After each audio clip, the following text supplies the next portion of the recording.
Hi friends, உங்களுக்கு இன்னைக்கு ஒரு பிரேக்கிங் நியூஸ். நீ ஊர்ட்டமா உன் நல்ல மனசுக்கு நீ தான் ஜெயிப்ப. 2000 ரூபீஸை பேன் பண்ணிட்டாங்க. Hey, y'all, come look at this. 2016 November மந்த்தில் டிமானிட்டேஷன் இன்ட்ரடியூசிங். அப்போது நம்ம தலைவர் மோடியோட ரியாக்ஷன் என்னவா இருந்துச்சுன்னு உங்களுக்கு தெரியுமா? பாருங்க.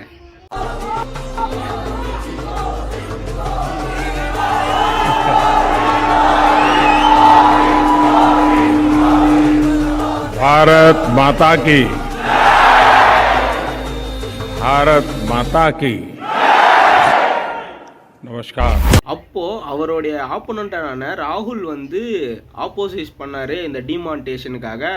அப்போ அவரை என்னமா பிராண்ட் பண்ணாங்க, என்ன நிலைமைக்கு அவரை வச்சிருந்தாங்கன்னு பாருங்க. குறுக்கு இந்த கௌசிக் கொண்டா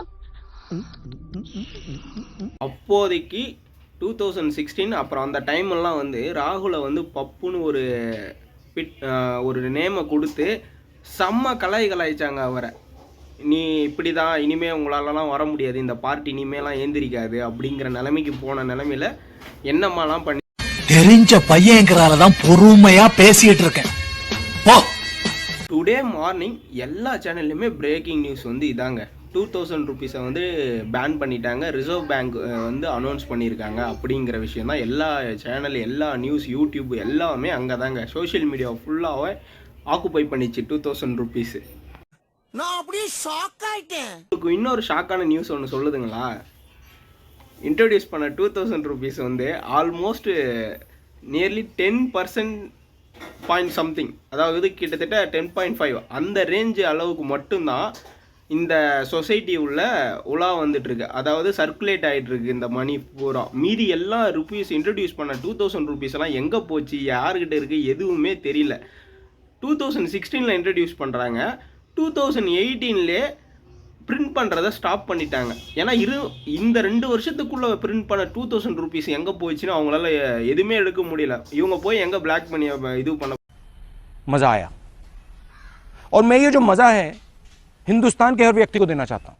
பிஜேபி என்னெல்லாம் பிராண்ட் பண்ணாங்களோ ராகுல் வந்து ஒரு பலத்தை அடி கொடுத்துட்டாரு, ரிப்ளை கொடுத்துட்டாரு. அதுதான் இந்த கர்நாடகா எலெக்ஷன். இன்னைக்கு வந்து சிஎம் வந்து பதவி இருக்கிறாரு. இந்த இடத்துல இந்த மாதிரி நியூஸை வந்து அனௌன்ஸ் பண்ணியிருக்காங்க. பார்க்கலாம் இது எந்த அளவுக்கு பின்விளைவுகளை கொடுக்க போகுது, என்னவா மாறப்போகுதுன்னு. டெல்லி, இவனை உயிரோட விட்டா நமக்கு ஏதாவது பிரயோஜனம் இருக்குது? நீங்க என்ன உயிரோட விட்டா நான் உங்களை உயிரோட விடுறேன். மோடி ஒரு விஷயம் சொன்னார், ஞாபகம் இருக்குங்களா? இதுக்கப்புறம் இனிமேலாம் இங்கே காங்கிரஸ் வரவே வராது, ஒன்லி பிஜேபி வில் ரூல். பார்ப்போம் என்ன நடக்குதுன்னு 2024.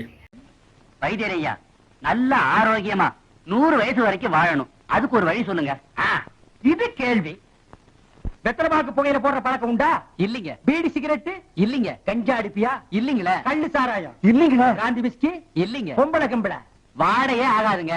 அப்புறம் என்ன மயிருக்குடா நீ 100 வயசு வரைக்கும் இருக்கணும்? 2024 எலெக்ஷன் வந்து எப்படி இருக்க போது, இந்தியாவை என்னவா மாற்ற போகுது, இந்த மாதிரி சூழ்நிலை, அதாவது இந்த மாதிரி சுச்சுவேஷன்ஸ் அப்படியே போயிட்டே இருந்தால் பிஜேபி வந்து ஜெயிக்குமா ஜெயிக்காதா? ஏன்னா கர்நாடகாவில் அனுப்பிட்டாங்க, மற்ற ஒரு சில இடங்களில் எல்லாமே ஆப்போசிட் பண்ணிட்டு இருக்காங்க, சவுத்தை விட்டு போயிட்டாங்க. இனிமேல் எப்படி அவங்க மீண்டு வர போகிறாங்கன்றதை பார்க்கலாம்.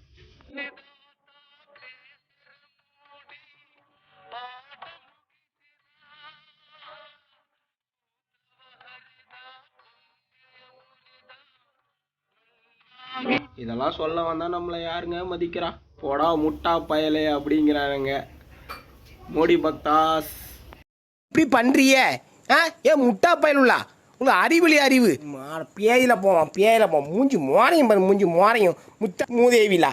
நான் கட்டணா அவங்க கொடுக்குற ஒவ்வொரு விஷயமும் ரிசர்வேஷன்லேருந்து எல்லாமே வந்து எல்லாரையும் பாதிக்குதுல்ல.